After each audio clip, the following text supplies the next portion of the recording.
Este momento, esta clase, te pedimos que nos des también sensibilidad en el corazón para poder vivir y experimentar como propio el dolor y el sufrimiento de la gente y así poder ser pastores según tu corazón. Gloria al Padre, al Hijo y al Espíritu Santo, como era Como en era el en el principio, principio, ahora y ahora y siempre, siempre, por los por siglos los de los siglos de los siglos. siglos. Amén. Amén. Bueno, no es que nos guste el gregoriano, es que aquí todo se canta, incluido el Padre Nuestro, entonces no es que sea una versión especial gregoriana para vosotros, sino que es así. Entonces, Ya. bueno, así está el asunto. Bien, me pidió Antonio, en el contexto de la clase que tenéis de unción de los enfermos, poder hablar un poquito y compartir desde la experiencia algunos tips acerca de cómo en la práctica acompañamos situaciones de muerte, ¿ok? Entonces, por ahí me voy a mover un poco brevemente y de manera, yo creo, testimonial y desde la experiencia. Primero decir que me alegra volver al teológico a dar clase, ¿eh? Que siempre es bueno y me siento como en casa. Bien, os envié un documento, quiero hacer referencia solamente a la última parte del documento. Esos eran los apuntes que yo daba en el diplomado en teología, en la asignatura de psicología pastoral, cuando hablábamos de la Perdón, compañía. Sí, ¿un documento dónde? ¿A dónde? ya no lo sé porque yo se lo mandé a Antonio para que se lo mandara a ustedes. Ya no sé Ah, dónde. vale.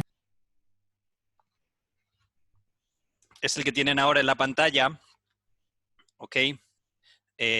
Digo que es un documento en general que habla del acompañamiento en situaciones de crisis, desarrolla un poco lo que son las crisis, cómo afrontarlas, y la última crisis de la vida, la última o ya no hay más, después de eso es cuando llega la muerte.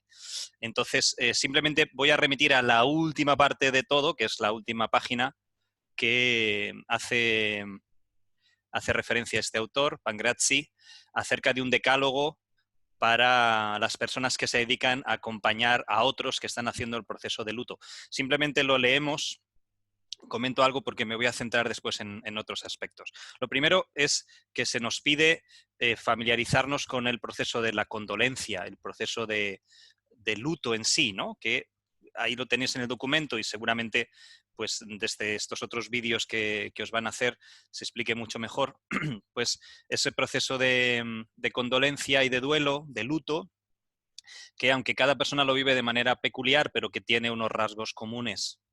Y ahí está sobre todo esta autora, Kubler-Ross, que habló de las 5 etapas del duelo, que también las tienen ahí en el documento. Entonces, en el fondo, este primer punto es que no basta con la buena voluntad, sino que hay que tener cierto nivel de formación también para podernos acercar a estas situaciones que son difíciles, por naturaleza son difíciles y que antes o después todos nos las encontramos en la vida misionera y en el acompañamiento misionero, pastoral que podamos hacer siempre, ¿no? Entonces, pues es importante acostumbrarnos a ellas y no verlas como cosas que lo tienen que hacer otros. Da igual aquí si, bueno, da igual, nos acercamos desde aproximaciones distintas, ¿no? Si uno es sacerdote o no lo es, pero al final hay un desarrollo ahí, diría yo, humano de acercamiento a las personas, a las familias en este caso, que han perdido a alguien, que es un poco igual para todos nosotros, ¿no? Segundo consejo que da este autor es evitar las frases hechas, ¿ok? Que eso suele ser bastante dañino. Frases como, bueno, habrá que ver luego, va a ser mi aporte, ¿no? Hay que ver en cada situación lo que conviene hacer, pero de esas frases famosas de, bueno, ya no sufre más o ya está en un lugar mejor, cosas así, ¿no? Que a veces uno no sabe qué decir y se saca de la manga algo así y pues no siempre es lo más conveniente, ¿no? Tercer elemento, permitir los desahogos, es decir, dejar que las personas se expresen, no tener prisa, no tener miedo a los silencios, porque a veces simplemente estamos ahí. Me viene al recuerdo la imagen de María al pie de la cruz, ¿no? Y lo que dicen también los estatutos, que María simplemente está y con María nosotros estamos, ¿no? Al pie de la cruz de los hermanos. Bueno, pues a veces la gente se desahoga, a veces se queda en silencio, a veces llora, a veces se queja, a veces lo descarga en ti y te trata mal, bueno, pues es un elemento que también hay que estar preparado, ¿no? Valorar la presencia, es algo de lo que voy a aportar yo también, estar ahí, estar cerca, ¿no? Hacer presencia, que esa presencia se note. No es solamente decir a la persona voy a rezar por vosotros, sino que es estar ahí presente. Mantener los contactos, ¿ok? Como dice aquí, normalmente en estos casos toda la solidaridad de la gente se centra en el momento de la muerte y hasta el entierro, ¿no? Dependiendo de las culturas, que puede ser al día siguiente, a los 3 días, a la semana, depende, ¿no? Pero en Filipinas son 9 días, por ejemplo, aquí en Vietnam son 3, bueno, depende, ¿no? De las culturas. Pero normalmente después del entierro o de la incineración, la gente se queda muy sola. Entonces, normalmente es un momento necesario como para seguir manteniendo los contactos y no quedarnos ahí nosotros también, ¿no? Porque es ahí cuando viene toda la carga de la soledad, de la toma de conciencia de la situación, ¿no? de la gente. Entonces, bueno, mantener los contactos. Otro consejo que dan es cultivar los recuerdos. ¿Ah? Esas frases hechas, ¿no? Que una persona no muere si alguien la recuerda, ¿no? Ok, bueno, pues eso tiene su peso también y su contenido en el sentido de que pues es bueno cultivar los recuerdos y hablar de las personas que se han ido, no evitar el tema y recordar juntos y ayudar a las personas a recordar, ¿no? Porque cuando la persona recuerda, por un lado agradece y por otro lado también, bueno, agradece si la vida en común ha sido buena, ¿verdad? Pero bueno, normalmente se agradece. Pero por otro lado también se empieza a hacer la diferencia cuando se recuerda de la situación anterior y la presente, porque un recuerdo habla del pasado, entonces también se establece mejor esa diferencia entre el pasado y el presente en el que la persona fallecida ya no está y hay que tomar conciencia de eso. Luego, otro consejo en este decálogo, animar a elegir, es decir, dentro de lo que podemos cada uno, cierto nivel de control tenemos sobre cómo vivimos las situaciones, ¿no? Y entonces, en vez de que las situaciones te pasen por encima, también podemos ayudar a las personas a manejar recursos personales que tengan para hacer elecciones, ¿no? en su vida en consonancia con la nueva situación, porque la muerte de un ser cercano siempre implica un cambio en la realidad, ¿no? Entonces, bueno, ese no dejarse llevar, por así decirlo, sino ayudar a que la persona siga eligiendo, ¿no? Y siga tomando opciones. Respetar las distintas reacciones, porque no todos vivimos el duelo y la muerte de alguien de la misma manera. Hay gente que es más silenciosa, gente que le gusta más expresarse o que lo necesita más. Bueno, pues tenemos que estar un poco preparados para todo.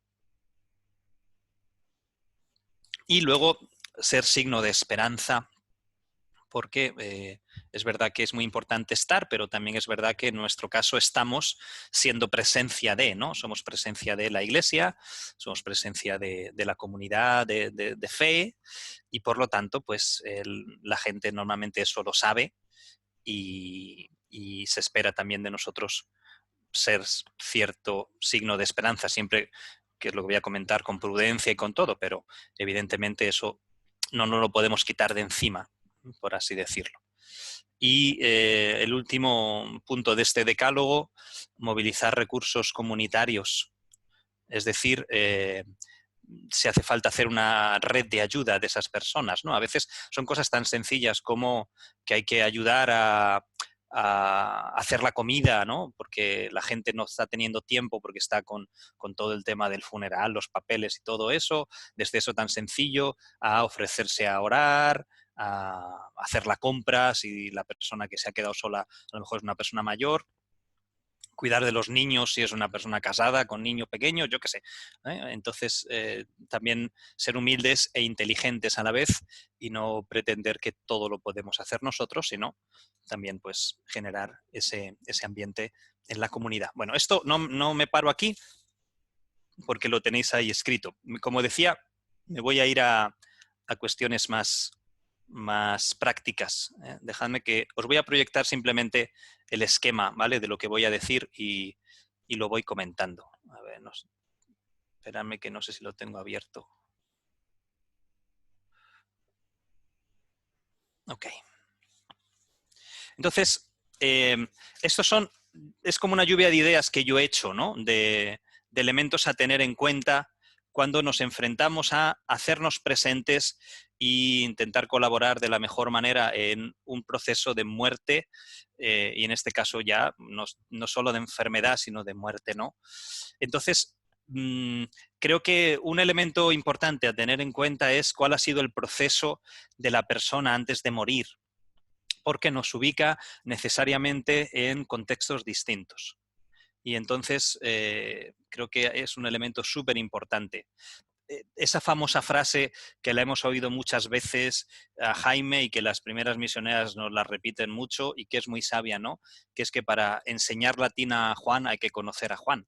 Bueno, pues para acercarnos a acompañar procesos de muerte hace falta conocer a la persona que ha fallecido. A veces eso es súper fácil porque es alguien que está cerca de nosotros. Puede ser un mismo familiar nuestro, puede ser alguien del apostolado con quien teníamos conocimiento de años tal vez, y hay otras veces que no, hay otras veces que no conocemos a la persona. Entonces es bueno, para no lanzar palabras al aire y para no huir de esas predicaciones que son enlatadas porque, bueno, pues vamos a hablar de vida eterna, pero ni conoces a la persona ni nada, es bueno informarse antes, ¿no? Entonces, saber qué proceso ha hecho la persona antes de morir.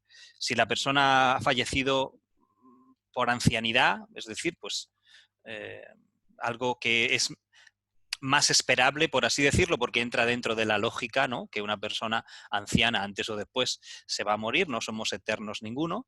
Bueno, pues eso da un contexto diferente, ¿no? Puede ser que la persona sea anciana y que a la vez haya tenido una enfermedad larga, que es el segundo punto. Ok, bueno, pues es bueno saber si la persona se fue de una manera serena, tranquila, o si es fruto de que ha pasado muchos años sufriendo, ¿no? A lo mejor en situaciones de dependencia, silla de ruedas, bueno, pues quién sabe, ¿no? O también puede ser que sea una enfermedad larga, pero que la persona no fuera anciana. Eso también pasa, ¿no?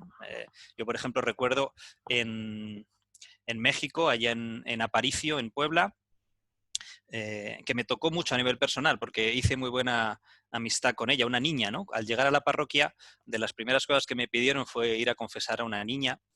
Y la niña pues había hecho ya la primera comunión, se llamaba Aide, tendría 10 años y llevaba con cáncer desde los 4. Entonces, para la vida de esa niña es una enfermedad larguísima, ¿no? Larguísima. Entonces, el contexto de sufrimiento que ha abordado la familia en ese tiempo es muy largo. Sí. Entonces, es bueno eso saberlo, porque te da herramientas, ¿no? Y elementos de conocimiento de la realidad. O en otros casos, una enfermedad corta. Bueno, que os digo que para que no se quede la cosa a la mitad, que la niña se murió, ¿eh? Aide se murió al poquito tiempo y bueno, pues recuerdo con mucho cariño, ¿no? La relación que teníamos ella y yo, porque además era una niña muy madura y le decía a su madre que se quería confesar solo para que yo fuera y lo que hacía era desahogarse conmigo porque no quería preocupar a su madre, ¿no? Entonces, pero una madurez, tantos años enferma, esas cosas dan mucha madurez, ¿no? Entonces, bueno, pues es mi amiguita ahí en el cielo, ¿no? Luego, puede ser que haya sido una enfermedad corta y eso también es bueno tenerlo en cuenta. Una persona que le han detectado un cáncer y que dura 4 meses o dura 5 meses. Bueno, pues nos da mucha información, ¿no? Otra cosa es si ha sido un accidente, una situación imprevista, un accidente de tráfico, un accidente laboral, eh, algo que no ha sido ni siquiera una enfermedad, en el sentido de que no ha sido un proceso, un ataque cardíaco, ¿no? Que la persona se muere directamente, ¿no? Y que no se ha podido hacer ningún tipo de proceso antes. La enfermedad algo de capacidad de proceso nos da porque nos previene y sobre todo si es larga y si es terminal, pues te da herramientas sí, para ubicarte, ¿no?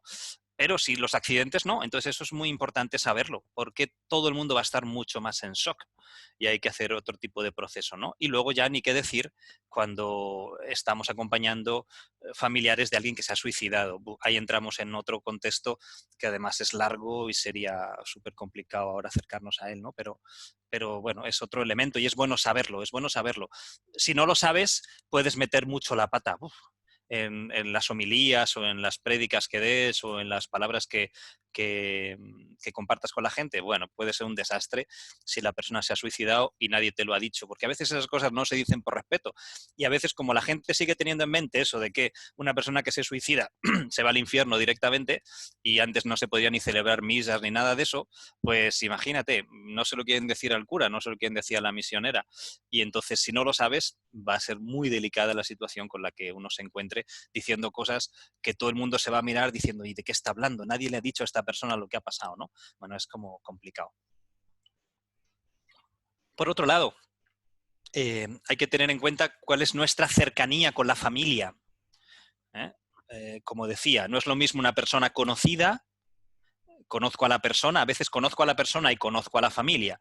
Otras veces conozco a la persona pero no conozco a la familia, ¿no? Entonces ese encuentro con la familia es casi el primer encuentro que tengo. El funeral de la persona o la muerte de la persona nos da la oportunidad de encontrarnos, pero evidentemente si conocemos a la persona, todo lo que salga de nosotros, tanto de cercanía como de posible predicación, va a estar envuelta en cercanía y en conocimiento y va a ser efectivamente muy distinto. A veces es muy difícil, ¿eh? Porque justamente porque conoces a la persona, a veces te gustaría que fuera otro el que dirigiera unas palabras o el que diera una charla o el que predicara una homilía.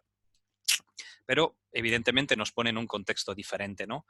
Como decía, la familia, si conozco a la familia o no, también es algo súper importante, porque eso me mete en el contexto. Yo ya no le estoy predicando a la persona que se ha muerto, le estoy predicando a la familia que ha perdido ese ser querido. Entonces, saber cómo son, cómo se llevan entre ellos, si, si tienen fe, si no tienen fe, todo eso es súper importante. Otro caso es cuando ni conoces a la persona ni conoces a la familia y entonces vas un poco a ciegas. Y ahí esas pequeñas conversaciones que puedas tener con la persona que te ha llamado, porque a veces nos llaman, son muy importantes. A ver, ubícame un poquito, cuántos años tenía, de qué murió. Esas conversaciones son súper importantes y yo diría que más vale no abrir la boca sin haber tenido esa pequeña conversación antes que nos dé un poquito de contexto, ¿no? Os voy a contar muy rápido el peor funeral en el que yo he celebrado en mi vida.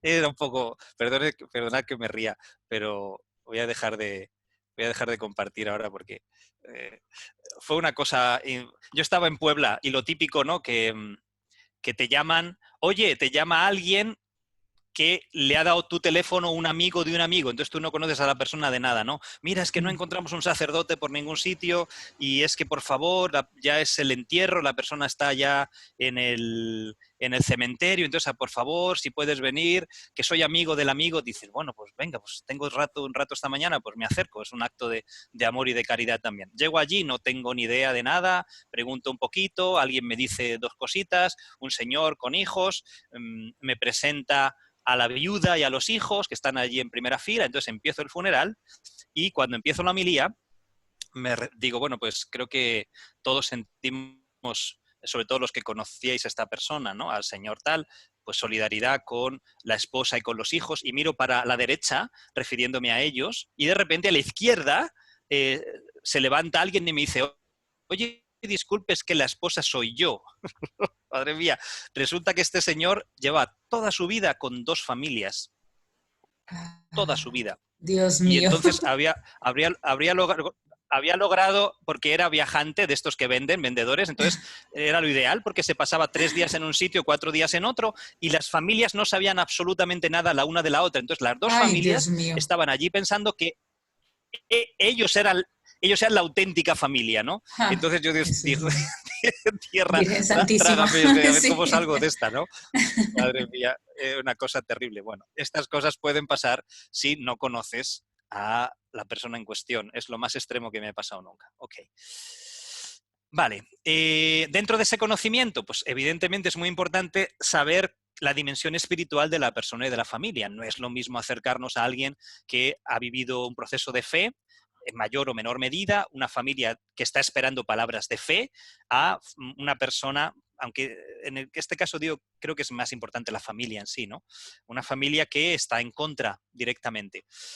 Eh, yo no sé cómo está la situación ahora. Yo los últimos años en España me di cuenta que por ahora los funerales es la única misa que todavía la gente no creyente sigue respetando para ir. Antes la gente, yo tengo familiares que son ateos, ¿no?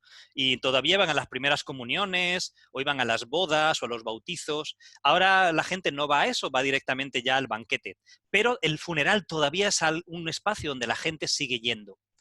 Y entonces es un momento muchas veces privilegiado, porque a veces es el único momento que tenemos para anunciar a gente que no tiene ninguna otra vía de recibir el Evangelio ni la palabra de Dios. Entonces es bueno conocer eso, porque eso nos va a marcar mucho cuál va a ser nuestra aproximación a las personas.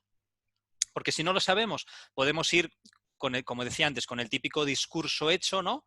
De, bueno, pues encomendamos al alma de nuestro hermano, de nuestra hermana fulanito, menganita, es que ahora ya está con Dios gozando para siempre y la gente no entiende absolutamente nada, ni es más, está esperando que te calles porque les está agobiando todo eso, ¿no? Entonces, si no hay un contexto de fe en la familia, las aproximaciones nuestras son diferentes. En este caso, también tengo yo la doble experiencia, ¿no? De cuando se me ha invitado a ir como misionero, es decir, se me ha pedido que vaya porque se espera de mí que rece algo, que haga un responso, evidentemente, pues, o que celebre la misa en el caso del sacerdote, ¿no?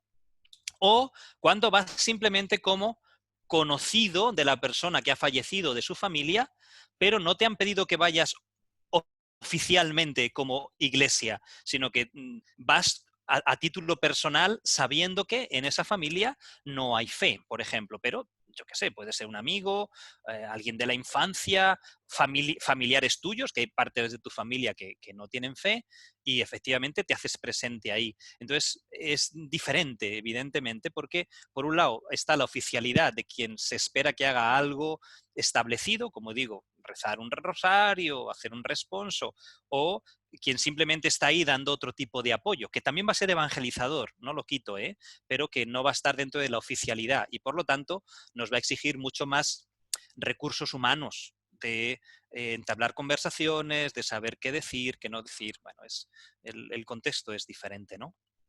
También es diferente cuando la familia es la que te llama o cuando te llama un amigo de la familia.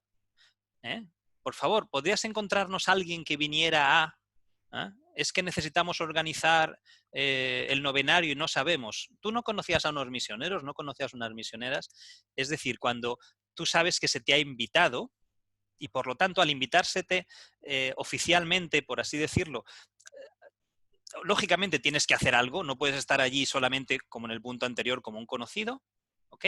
Pero cuando ha sido una llamada personal, en contraste con cuando te toca hacerlo por oficio. ¿A qué me refiero? Pues que en algunos de nosotros estamos en parroquias y entonces ahí no te llama nadie para que vayas, ¿vale? Ahí te toca hacerlo, da igual si conoces, si no conoces, te toca hacerlo porque es tu obligación. Entonces también las aproximaciones son diferentes, ¿no? Son distintas.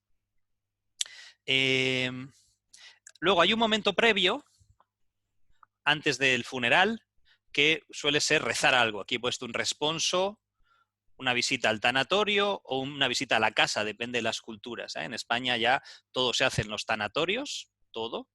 Hay otros lugares donde se hacen en las casas, ¿vale? Todavía. Pero sí que hay ese momento previo que normalmente suele ser muy reciente que la persona ha muerto y es donde está empezando a llegar la gente, los familiares, etcétera, etcétera. Creo sinceramente que es de los momentos más complicados, más difíciles, porque en una misa ya todo el mundo está preparado para eso. Preparado me refiero a que la gente sabe que va a una misa, pero muchas veces este momento es muy incómodo, porque llegas allí, están familiares llegando, gente que a lo mejor tú no conoces, ellos no te conocen a ti, tal vez. Eh, como digo, te ha llamado alguien, no tienes que ir porque es tu obligación, pero te encuentras con situaciones complicadas, gente llorando, la mayoría de los casos, a veces está todo muy tranquilo hasta que llega el típico familiar él o ella que es súper escandaloso y súper sensible, ¿no? Y que hace que todo el mundo otra vez se ponga a llorar cuando parecía que las cosas estaban cerca, situaciones incómodas humanamente, aunque normales, ¿no? De gente pegada al féretro, por ejemplo, al ataúd, llorando. Y son momentos donde, como se te ha llamado para hacer un responso, de alguna manera vas a cortar el ritmo, es decir, vas a tenerte que meter ahí en medio como cambiando el tono, porque la gente está hablando entre ellos, están en grupitos, y entonces de repente sales tú ahí a decir, ay, por favor, esperen un momento, vamos a rezar algo. A mí eso siempre me ha costado mucho trabajo. Supongo que por supongo que por la timidez y porque también no controlas bien quién está ahí delante. Si conoces a la familia bien, pero no sabes los amigos, etcétera, etcétera, entonces siempre es difícil. Yo personalmente creo que ese primer momento es un momento donde la predicación tiene que ir orientada a la solidaridad, a la empatía, no tanto al anuncio de vida eterna o cosas así, es mi impresión, ¿eh? Pero más a la solidaridad, a, ¿cómo decirlo?, a hacer que la gente que está ahí se pueda sentir pues como una comunidad que se tienen que apoyar los unos a los otros, ¿ok? Que cada uno ponga lo mejor de su parte para ayudar a los demás. Evidentemente, si llegas a un sitio donde sabes que todo el mundo tiene fe y el difunto, la difunta, era gente de mucha fe, pues ya está, pues predicas otra cosa, ¿no? Pero a veces es simplemente como esa toma de conciencia a través de las oraciones que vas a hacer.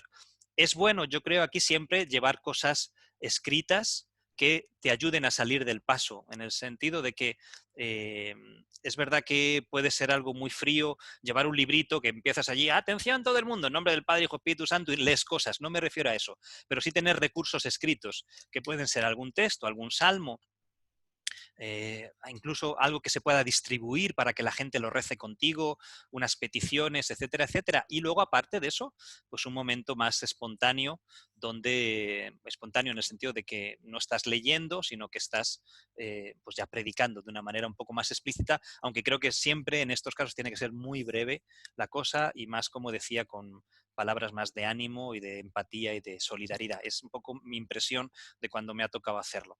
Otra cosa es la misa funeral. La misa funeral.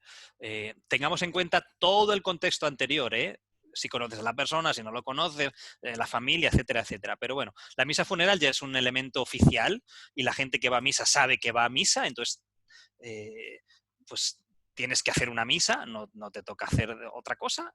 Y ahí está el punto del qué predicar, que yo creo que tiene que ver con el contexto de lo que decía antes. No es lo mismo alguien que ha fallecido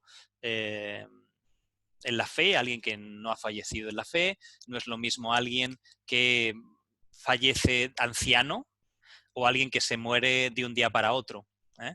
Yo creo que cuando la familia ha tenido tiempo de hacer proceso, porque ha podido hacer un camino de duelo antes, porque eso también es importante. Si tú sabes que la persona se va a morir, la familia se prepara, o cuando la persona es anciana y ha muerto más o menos en buenas condiciones. Yo creo que la predicación, al menos en mi experiencia, va mucho más orientada a la acción de gracias, ¿no? Dar gracias por la vida de esta persona, lo que nos ha podido transmitir, el testimonio que ha sido para nosotros, etcétera, etcétera, etcétera. Si el motivo del fallecimiento es algo repentino, creo que tiene que ir mucho más porque la familia no ha tenido tiempo de hacer proceso todavía, tiene que ir mucho más al consuelo, a la cercanía de Dios, al Dios que, hecho hombre, ha sufrido la muerte con nosotros, que nos entiende, y dar más elementos de esperanza, ¿no? O incluso de explicación un poquito de lo que es la vida eterna, un poco más por ahí, ¿no? Algo que siempre, al menos yo lo escuché de Jaime muchas veces, ¿no? Como que él no perdía nunca la oportunidad, es en estos momentos de funeral también, en cierta manera, pasarle la pelota, o cómo se diría eso de otra manera, hacer a las personas reflexionar sobre su propia vida, no solamente hablar del difunto, sino hablar de nosotros. Ok, pues a todos nos ha puesto en shock una muerte así, tan repentina, y eso nos hace cuestionarnos cómo aprovechamos la vida, ¿eh? Qué estamos haciendo con ella, etcétera, etcétera, ¿no? Entonces, también le dejas un mensaje que la gente se lo lleve a casa para poderlo pensar. Evidentemente, nunca regañando ni nada de eso, porque ¿quiénes somos nosotros para hacerlo, ¿no? Y el tono, yo creo que cuanto más sencillo, menos elevado y más empático, mejor, evidentemente. Yo hay muchas veces que he empezado las homilías de los funerales diciendo, pues miren, sinceramente, no sabría qué decirles. No sabría qué decirles porque es tan duro perder un ser querido que todo lo que yo les pueda decir ahora les puede sonar algo desde fuera. Entonces entiendo que nadie como ustedes sabe ahora mismo cómo se están sintiendo. Entonces, sinceramente, no sabría qué decirles. Y como yo no lo sé, pues voy a intentar que sea la palabra de Dios la que nos ilumine para que no sean mis opiniones o mis sentimientos, sino que sea Dios mismo el que nos hable. Algo así, ¿no? A mí me ha ayudado. Y luego, estamos en el momento del entierro, si nos toca ir, que suele ser un momento también bastante difícil porque es el adiós final, el adiós al cuerpo de la persona y por lo tanto ya la gente tiene mucha conciencia de que es para siempre.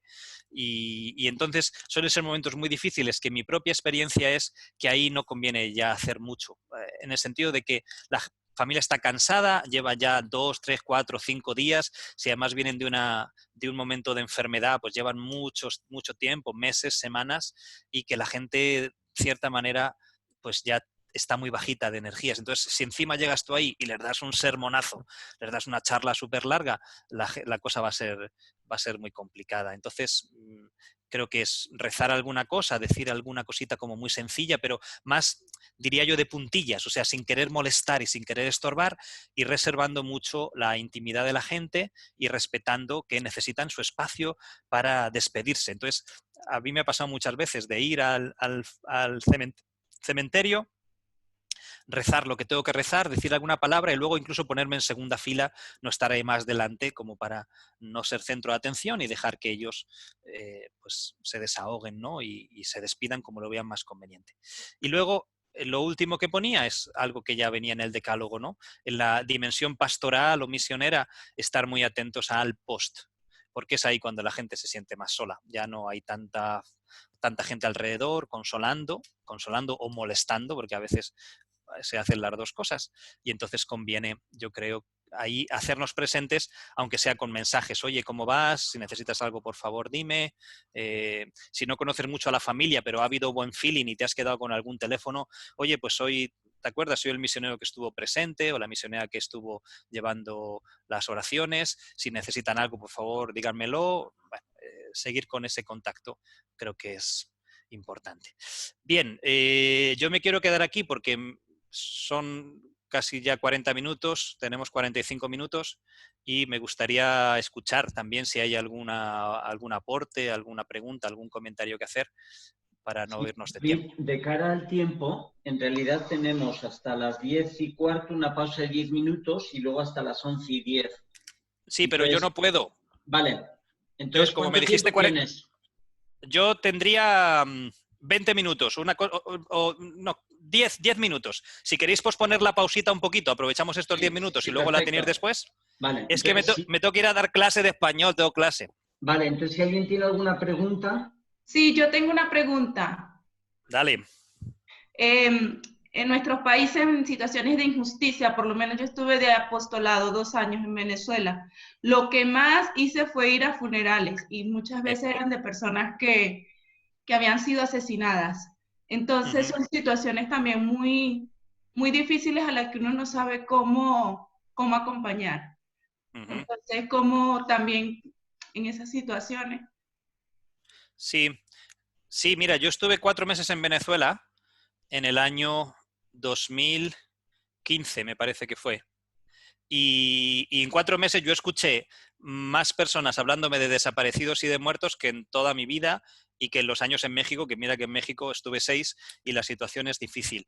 Son situaciones súper complicadas, donde hay una carga aparte del dolor de la muerte, como dices, del peso de la injusticia. Ahí, no sé, ¿qué piensas tú que hay que hacer?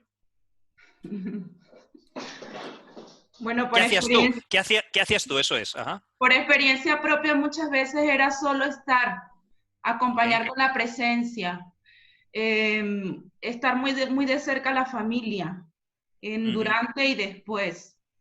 Y justamente ahora por experiencia personal también, es un camino que vamos haciendo familiar. Ujú. Entonces, sí, hace 5 meses, pues también ha fallecido mi hermano, también Ya. por una situación de injusticia. Entonces, pero siempre es como distinto acompañar a una persona de fuera, acompañar a tu propia familia, siempre es como nuevo, no sé, Ujú. como que no es en sí, según la realidad, según las personas, sí. Yo creo que también a nivel personal, creo que cierto tono profético y de denuncia sí se puede tener en esos casos. Luego, claro, siendo muy delicado porque a veces no sabes dónde te vas a meter o lo que puedes estar removiendo. Pero en esos casos, dejar hablar al Evangelio, dejar hablar a la palabra de Dios, ¿no? Para que no sean solo tus opiniones o tus desahogos personales, porque a todos nos remueve mucho la injusticia. Entonces, el peligro siempre está en aprovechar el turno de palabra, ya sea para una homilía o para despotricar de todo el mundo, ¿no? Y echar más leña al fuego. Evidentemente creo que eso no toca hacer, pero sí que hay un punto ahí de justicia de Dios, que al final Dios es el que sabe, el que discierne los corazones y el que nos dará cada uno según nuestras obras, que creo que sí se puede hacer, ¿no? Porque si es injusticia y es también parte de nuestra labor misionera, yo creo. ¿Puedo decir una cosa? Claro, sí. Sí, es que me ha tocado a mí, de hecho mis primeros 4 funerales de mi vida fueron asesinatos y me han tocado mucho. Creo que incluso aunque sean en situaciones injustas, Se te oye mal, Antonio. ¿Eh? Se te oye muy entrecortado. Vale. Creo que aunque sean situaciones de injusticia y asesinatos y situaciones así, es también bueno poder hablar un poco, de alguna manera, de la reconciliación interior, porque si no nos hacemos daño, el odio nos mata a nosotros mismos. Entonces, el poder también hablar un poco de esa necesidad de encontrar la paz en la cruz de Jesús, en las palabras de Jesús, porque si no, además del odio que ya se ha generado, tú estás haciendo daño a tu corazón, te han hecho daño en un ser querido, en un familiar, en un amigo, y aparte de eso tú estás rompiendo tu corazón con el odio. Lo digo porque a mí me tocó predicar por ejemplo, en el funeral del hermano de César, que lo mataron. Y fue muy duro. Y yo sabía que tenía delante muchachos que estaban ya preparando la venganza para matar a otras personas. Entonces, yo ahí hablé de la reconciliación a lo bestia, diciendo, si te quieres matar a ti mismo, si quieres seguir generando violencia, si quieres, pues cultiva esos sentimientos de odio. Pero si quieres que tus hijos el día de mañana tengan paz, empieza a sembrar paz en tu corazón, ¿no? Sí, yo cuando hablo del profetismo me refiero a eso también, ¿eh? Creo que no hay nada más profético que el reino, que anunciar el reino. Ok, sí, estoy completamente de acuerdo. Yo tengo una pregunta, David. Sí. Bueno, en este tiempo he tratado con personas que han tenido duelos, no sé cómo se llama, recurrentes. O sea que, por ejemplo, una señora que perdió en diciembre su esposo y este fin de semana pasado a su padre. Una amiga que perdió a su tío y a su madre un día tras otro, y luego esta semana pasada perdió otro tío. Entonces, realmente, o sea que, bueno, primero siento que me sobrepasa la situación, ¿no? Porque ves a la persona que apenas está poco a poco levantándose y de nuevo, ¿no? Entonces, sí me interpela mucho cómo poderle acompañar, porque sí, o sea, ahorita entiendo estar, ¿no? Y ellas valoran mucho la escucha, el estar, pero realmente es como no saber también cómo acompañarles porque les entiendes profundamente. O sea, hay como un sentimiento de por qué a mí, por qué tantas veces, ¿no? Sí, es que creo que el respeto que tenemos que tener a los misterios estos es grandísimo. O sea, yo estoy súper de acuerdo en eso de intentar no llevar recetas o frases hechas, porque es que son situaciones tan duras y tan difíciles que a veces no se puede decir gran cosa, no se puede decir nada. Creo que el punto ese de poder contar con personas que nos pueden ayudar y sentir que no lo tenemos que hacer todo nosotros es importante. O sea, no está todo el proceso de esta persona en tus manos, Pau. Se pueden encontrar otros recursos. Si uno ve que que se sale de lo normal y es difícil poderlo discernir, ¿no? Pero hasta qué punto este duelo tan duro está dentro de lo normal, y si es dentro de lo normal hay que respetarlo, no se puede forzar, o hasta qué punto este duelo, dentro de su dureza, ya está fuera de lo normal y se está convirtiendo en algo patológico. Y es ahí donde tendremos que buscar otros recursos, porque a lo mejor la persona necesita otro tipo de acompañamientos que yo no se los puedo dar. Otra cosa, y a mí eso ya no me ha tocado vivirlo de cerca, pero me parece que es otra realidad completamente distinta. Es cuando, por un accidente, por ejemplo, han muerto varios miembros de la familia a la vez. Uf, me parece súper difícil, ¿no? O cuando en el mismo día la persona ha perdido a su esposo, a su hija, y se ha quedado sola, por ejemplo. Uf, me parece súper terrible. Y ahí sí que el tono ese de cercanía y de empatía de lo más que se pueda, y de no tener la sensación de que estás... ¿Cómo expresarlo? Es que me viene a la mente una imagen del Evangelio, pues no sé si es la más correcta. Es lo de ser como cerdos pisando las perlas, pero en el otro sentido, ¿no? Es como no estar pisoteando el dolor de la gente con cosas hechas o forzándolas, porque es que evidentemente la persona tiene derecho a estar mal. Pues, ¿cómo no? Si es que ha perdido a la mitad de su familia al mismo día y de manera tan dura, ¿no? Entonces, hay un sexto sentido en la gente cuando te ve que realmente el dolor de ellos es también tuyo dentro de las limitaciones, que creo que la gente también lo agradece. Y eso es algo que no se enseña, sino que yo creo que son entrañas de padre, de madre, de hermano, y son entrañas de predicador. Las palabras que salen de una persona que se está poniendo en la situación del otro, que no está juzgando y que no está utilizando el dolor de nadie. Voy a utilizar tu dolor para meterte ahora lo que yo te quiero decir, ¿no? Sino que estás con mucho respeto. Esas palabras siempre son bien acogidas, siempre. Pero tienen que partir de una persona que realmente los que están escuchando notan el sexto sentido de que te estás preocupando por ellos. Yo tengo experiencias muy bonitas de eso. De gente a lo mejor que no conoces de nada, pero te dejas como impactar por la realidad y tus palabras nacen de ahí y la gente lo agradece. Porque si tienes respeto, sabes más o menos lo que quieres decir y lo dices con empatía, es un momento tan sensible que la gente siempre lo recibe y lo agradece. Me he encontrado yo con muy poca gente, muy poca, ateos, lo que sea, da igual, pero con muy poca gente que si tú eres sensible, respetuoso y ya, empático, poca gente que te proteste o que te critique o que te diga. No me he encontrado con casi nadie, sinceramente. Una pregunta, David. Gracias. Tú, pues normalmente has partido, digamos, desde un púlpito, que es un ministerio ordenado, pero ¿cómo podrían los laicos o las misioneras tener ahí como una intervención desde el Ministerio de la Palabra? ¿En qué momentos pueden ser más oportunos, más valiosos? Sí, yo creo que fuera de lo que es el ministerio, pues está todo lo que puede ser el previo al funeral, evidentemente. Poder organizar alguna oración, lo que oficialmente son los responsos que nos toca hacer a los curas, pero que en realidad no son necesariamente una cuestión sacerdotal, yo creo.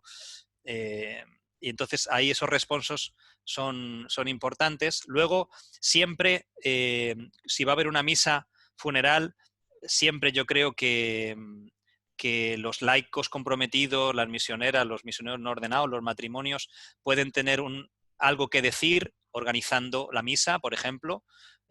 Si se canta, alguna intervención, alguna monición, siempre es importante. Y luego tal vez lo más relevante pudiera ser el post, ¿no? Sobre todo en estos sitios donde se hacen novenas y que a veces la gente no sabe bien qué hacer, y si uno se ofrece, oye, que yo soy misionera, yo me ofrezco a venir, si queréis yo me encargo del rosario, lo que sea, creo que son momentos muy buenos. Y esos momentos no siempre los hacemos los curas, diría yo casi nunca los hacemos los curas. Incluso hay aldeas y tal donde hay gente especializada en hacer eso, ¿no?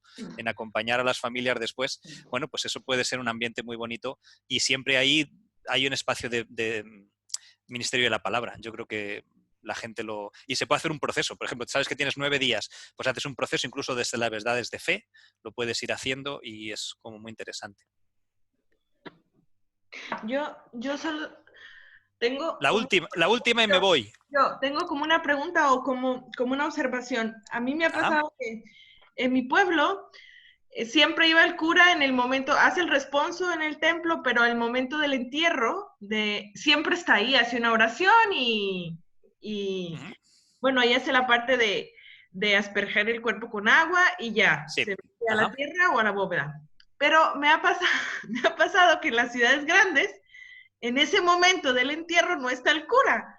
Okay. Entonces, generalmente, y una vez me pasó, oye, tú, di unas palabras en este momento, como que hasta ese último momento la familia, no sé, está como esperando algo. O sea, danos o esperanza.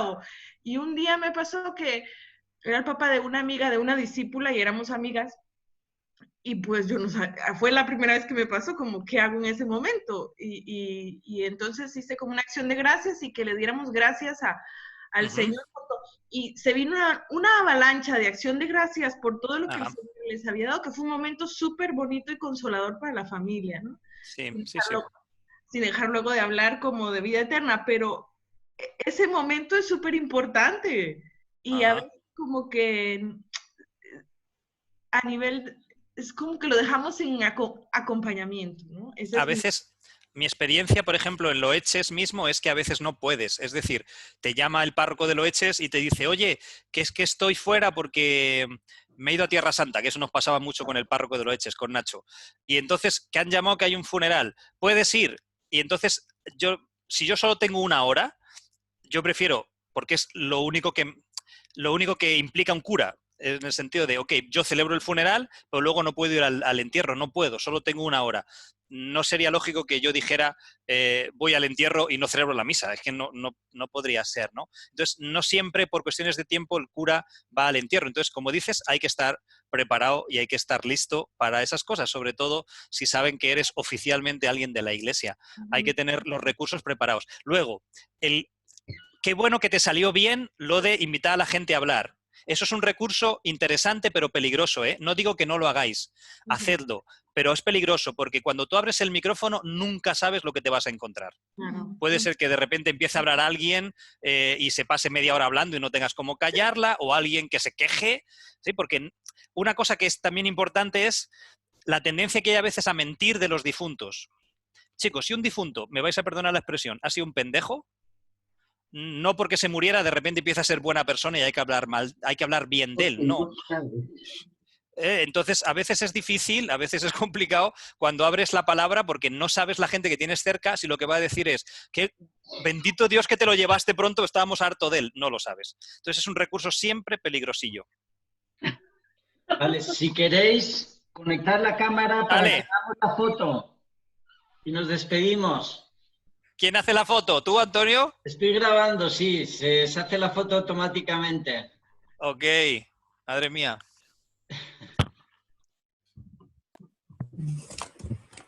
Oye, pues mucho gusto. Perdón que sea todo tan rápido, ¿eh? No, pero muchas gracias a ti, David. Muchas gracias por tu disponibilidad y nos alegra verte y escucharte. Claro que sí. Y por aquí las espero, que Asia es muy grande, ¿ok? Vale. Bueno, pues nada, gracias, David. Okay. Y gracias. Los demás nos quedamos un momento, por favor. No cobréis. Adiós. Gracias, vale, chao, David. Chao. Adiós. Vale, pues entonces ya, a ver, os propongo una cosa y es, nos quedaría un poco más de media hora y os propongo que para que podamos asimilar lo que hemos vivido, que dejemos el tiempo libre para leer el documento de David, y terminamos así la clase, porque lo que está escrito en el documento es muy valioso, es muy sintético, pero es muy bueno. Entonces, propongo que aprovechemos... Perdón, ese documento lo envía, es que yo no lo he recibido, pero bueno, después lo busco. Después le pido a alguien que me lo mande, porque no lo tengo. Te lo reenvío ahora por correo. Lo envió Pau. Vale. Pau lo envió. Al correo. Pero al correo. Vale, ya luego lo busco. Okay. Lo vuelvo a reenviar otra vez. Después lo busco, ya. No, ok, entonces mi propuesta es, tenemos clase hasta las 11:10, entonces hacer una pausita y luego leer el documento, que se lee más o menos en media hora. ¿De acuerdo? Vale. Después, otra cosa, os he enviado un correo con un link. En ese link es una base de datos donde están todos los documentos que me han ido enviando de tanatología. Por ahora no hace falta que veamos más, pero si alguno quiere ir curioseando algo, lo puede ir curioseando. ¿De acuerdo?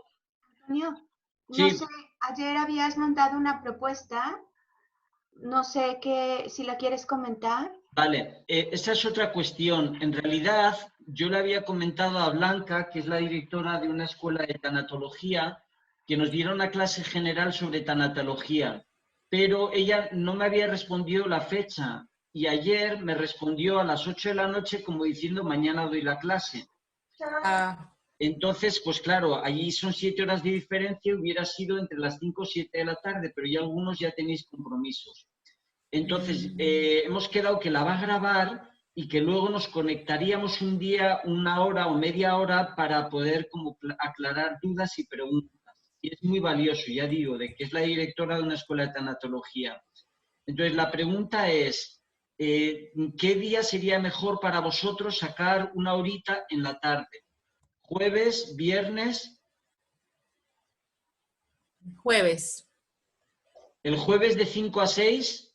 Sí, para mí jueves también. Ah, pero, perdón, ¿te refieres a este jueves? A este jueves. Ah, no, este jueves no puedo. No, No, es viernes. el próximo jueves de 4 a 5, ¿iría bien?